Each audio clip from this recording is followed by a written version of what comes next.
How Sultan Mahmud II strategically abolished the Janissaries. Before we get into the video, don't forget to check out my Patreon, where you can support the channel and gain access to exclusive benefits. By becoming a member on Patreon, you'll be helping to sustain and grow the content you enjoy, while also receiving perks such as exclusive videos, posts, and debates with me.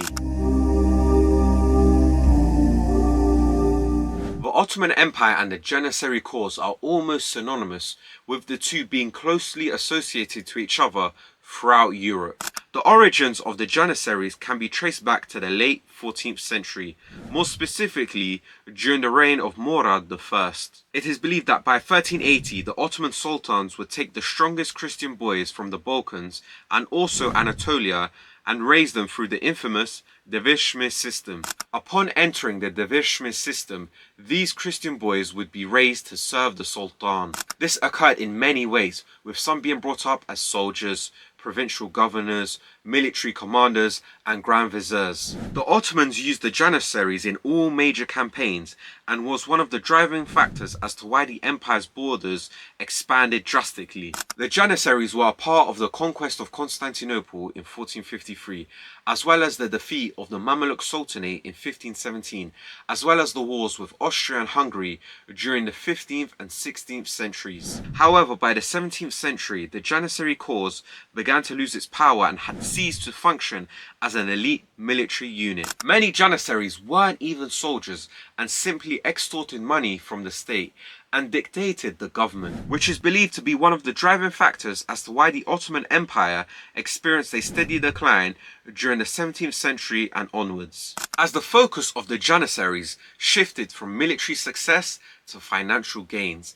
And it is also noted that they even looted from the civilians of the Ottoman Empire, the very people they were meant to protect. Furthermore, throughout Ottoman history, the Janissaries rebelled numerous times. One such example was in 1622, when Sultan Osman II tried to diminish the power of the Janissaries. He was angry at the fact that the Janissaries, his own subjects, made him their slave. Thus, he attempted to disband the Janissary cause, blaming them for the disaster during the Polish-Ottoman War of 1620 to 1621. Upon hearing the rumours that the Sultan was preparing to move against them, the Janissaries revolted, and they took Osman as captive, imprisoning him in the notorious Seven Towers, where he was murdered shortly afterwards. Another notable example of the Janissaries influencing Ottoman politics was during the Tulip period. The extravagant parties of the Ottoman ruling class during the era caused a lot of unrest amongst the Ottoman population,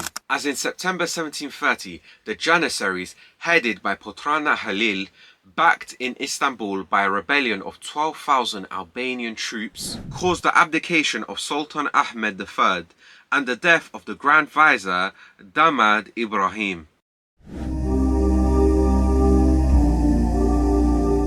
Though the power and influence of the Janissaries was about to come to an end via Sultan Mahmud II, who carefully formulated a plan to abolish the institution. According to Godfrey Goodwin's book, The Janissaries, Sultan Mahmud II deliberately went against the Janissaries so he could abolish the cause. It is believed that the Divan-i-Humayun, also known as the Imperial Council, met up and decided that a reformation was needed before formally abolishing the Janissaries, in order to prevent any accusations of tyranny. They initially proposed the idea of withdrawing all veterans who had retired, all invalids, and a mass of supernumeraries and hangers-on. The Janissary strength within the capital was to be halved, so that the real soldiers that remained could be either drilled or disciplined. However, Kara Hussein Pasha, a former Agha of the Janissaries, stated that they should be left in their barracks where they would be dealt with. As a result of this plan,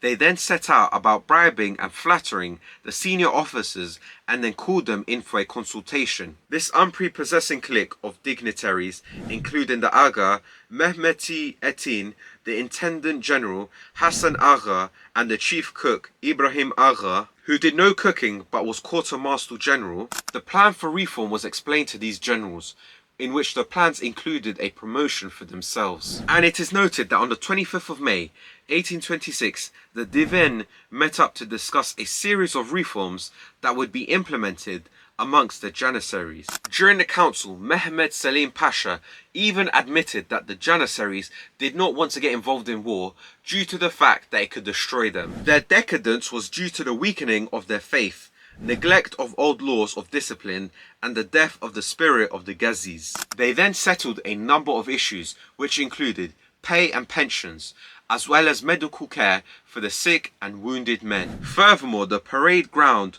within the vast Janissary barracks was to be used again. The training of the new army would be preceded by prayers led by a regimental imam. They wanted to re-establish Sunni Islam amongst the members of the Janissaries, as in the barracks, the Bektashi Dervish order had held sway since the end of the 16th century. The council also then settled the issues of cookhouses and rations, as well as the type of tents and the number of kilims to be used according to their ranks or duties. The punishment for desertion was prescribed. The arms, uniforms and equipment, including bath tents, were also sorted. The Sheikh al-Islam of the Ottoman Empire then read out his fatwa, which stated that soldiers were obligated to study both military science and religion. The declaration was then read out to the Agha of the Janissaries. The first 5,000 men enrolled, with their uniforms being distributed at the Davut Pasha barracks, well outside the city, which was done as a precautionary measure. And on the 12th of June, a great ceremony occurred in the presence of the senior ulama and field officers, with 200 recruits of a token orta received their uniforms and arms on the Etmedin after the Dohor prayer. The ministers and advisors knew that they were going to provoke a mutiny. Meanwhile, the Janissaries knew there was no more need for spies and that there was no time to spare if they wanted to reverse the decree. On the same day they agreed to sign the decree, they began to plan for a revolt, with the first parade had seemed to them the ideal moment for revolts. Imbued with an Ottoman devotion for procrastination, they eventually resolved to waiting it out for a few days. Ibrahim Sayyid Effendi even reported watching men plot openly as they moved among units and onlookers at 3 subsequent drill sessions. On the night on the 15th of June 1826, less than 1 month after the passing of the decree, the plotters arrived in 2s and 3s at the Et Maidan, beyond the great gates of their barracks, except for those junior officers whom they did not trust and who were fortunate enough not to be invited. In a very short amount of time, the parade ground was filled with rebels. The leaders of the rebellion then sent a detachment to attack the Agha at his residence, as well as messengers to Hassan Agha, the intendant general, in which the Janissaries called on him to join them. He then sent them back with the evasive answer